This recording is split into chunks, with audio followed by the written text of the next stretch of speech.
Nutri Mais para você. E hoje vamos falar sobre colheita pós-morte de animais, também abordando o processo pré-morte, de como aquele músculo se transforma em carne, o que acontece com o músculo após o abate e quais fatores influenciam característica de uma carne, dentre outros assuntos relacionados.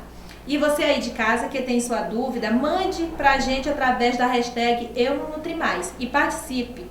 No programa de hoje estamos contando com a presença das nutricionistas doutora Ellen Leite, doutora Emily Rodrigues e doutora Cristine Lucena, que irá nos explicar mais a fundo sobre cada um desses processos. Doutora Ellen, poderia nos explicar um pouco do que acontece com o animal antes do abate?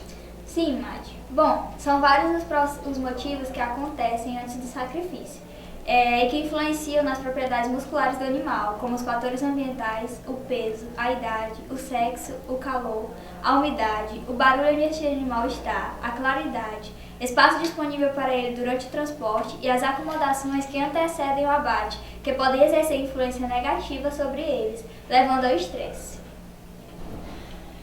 Como ele é preparado e quais forma correta de se abater esse animal? Bom, existe o abatimento humanizado, que é onde o animal é preparado com muito cuidado, ele escuta música, ele relaxa e logo após é aplicado um sedativo, onde atinge o crânio, que vai neutralizar esse animal, fazendo com que ele venha a óbito, que vai facilitar o processo de sangria, que é o momento onde vai ter o corte no pescoço do animal, fazendo com que todo o sangue daquele animal escorra. Já após o abate do animal, ocorre uma série de transformações químicas e físicas na musculatura estriada, que culminam no fenômeno conhecido como rigor mortis, que vai ser desenvolvido uma rigidez na carcaça. Obrigada, doutora. Agora iremos ver uma matéria comandada por nossa repórter Adriana Nunes, onde veremos a realidade de quem faz isso diariamente. O gado, ao chegar, tem que esperar 6 horas sob os cuidados para então ser abatido, seguindo a Lei 7.705, de 19 de fevereiro de 1992. Passados 6 horas na câmara de refrigeração após o abate, ele é transportado para o frigorífico. Para completarmos, mostraremos uma pergunta do pessoal de casa. Para iniciarmos, temos uma pergunta da internauta Clícia Cristine, que diz o seguinte: boa tarde, doutoras. Poderia me explicar o porquê da minha carne, a maioria das vezes, não amolecer, mesmo depois de cozida por muito tempo? Detalhe, eu sempre procuro pela melhor carne e sigo corretamente os passos de uma boa higienização. Beijos. Beijos, Clícia Cristine. Bom, doutora Emily, você poderia nos explicar como isso acontece? Que eu acho que é uma dúvida de toda dona de casa, não é? Isso acontece, na maioria das vezes, pela forma que o animal foi abatido. Existe um processo, como a nutricionista Ellen falou, antes e após a morte do animal.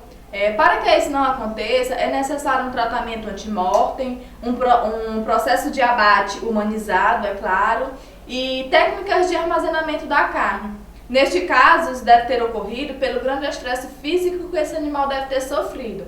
Porque quando o animal tem um grande estresse, resulta-se no encurtamento de suas fibras, que por sua vez também gera o encurtamento dos filamentos de actina e miosina.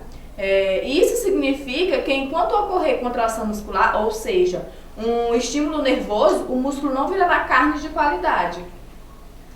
Obrigada, doutora. Então, temos uma próxima pergunta da Leandra, que diz o seguinte: olá, estou acompanhando o programa e gostaria de saber dicas para escolher a melhor carne no momento da compra e o que muda na cor dela. Manda beijos. Beijos, Leandra. Então, doutora, poderia nos dar essa dica? Poderia nos indicar como comprar e a melhor carne e explicar como acontece essa situação?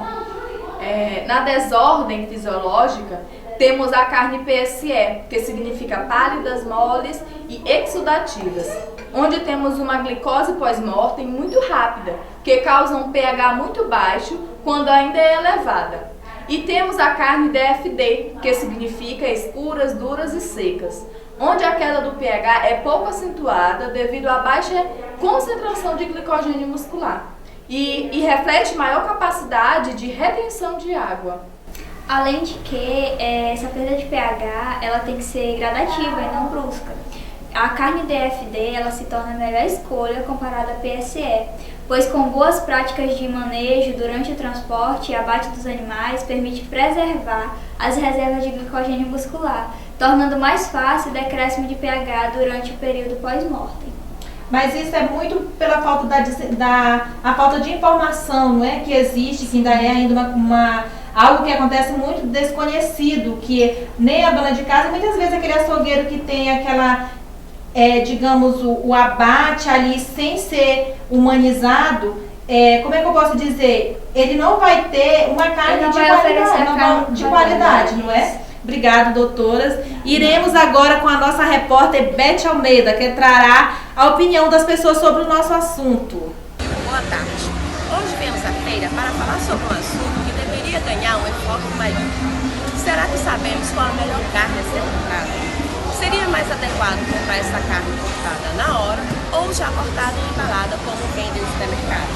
Qual carne você prefere comprar? Você pede para o açougueiro cortar ou opta pelas bandejas já prontas? Mulher, eu compro de qualquer jeito, porque pra mim tudo tá ótimo, porque no final das contas eu gosto mesmo de comer. Eu opto geralmente por um peito de frango cortado e pesado sob meu controle. Já na preparação, eu gosto de fazer ou ele grelhado ou frito no azeite. Eu amo uma gordurinha frita, principalmente aquelas que já vem embalada, porque fica mais prático pra mim que não tem muito tempo de fazer compra.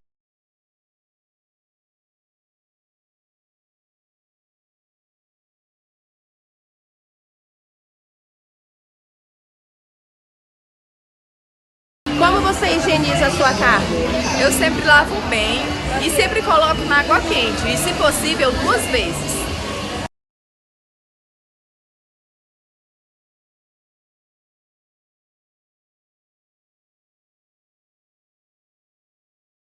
Antes de preparar, eu sempre corto os filezinhos, aí eu lavo, escaldo e deixo sempre com limão e vinagre.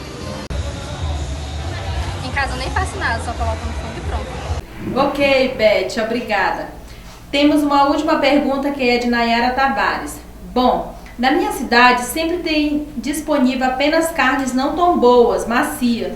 Porém, já ouvi falar de métodos para fazer com que as mesmas fiquem maleáveis. Realmente existe técnica para isso? Quais? Boa tarde. Boa tarde, Nayara. Bom, doutora Cristine, tem algum método para que a dona de casa possa ter essa carne mais macia, mais maleável? Sim, boa tarde, Nayara.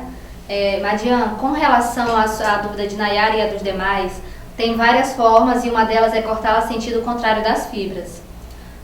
Também pode ser usado frutos como forma de amaciante naturais de carne.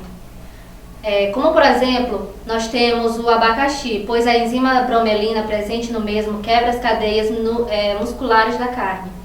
Além disso, também pode ser usada mamão maduro ou verde e a folha do mesmo, onde se encontra a enzima papaína que agirá imediatamente. Poderia nos explicar como podemos usar esse método? Pode ser cortada em tiras ou em rodelas finas. E elas também podem ser processadas no liquidificador, depois de ser colocada sobre a carne de 15 a 20 minutos, sem passar mais que isso, pois a enzima presente nesta fruta pode degradar totalmente a carne. Obrigada. Eu acho que esclareceu muito a dúvida das donas de casa, né, de todas as pessoas que não têm muito conhecimento sobre esse assunto. E obrigada, doutoras, por virem. Deixem claro e deixarem claro esse assunto. Obrigada a você de casa que participou também através do nosso Twitter. Obrigada a todos, até o próximo Nutri Mais. Mande pra gente assuntos que vocês queiram que seja abordado no programa, para que tenhamos uma conversa agradável como a de hoje. Boa tarde, fique com Deus.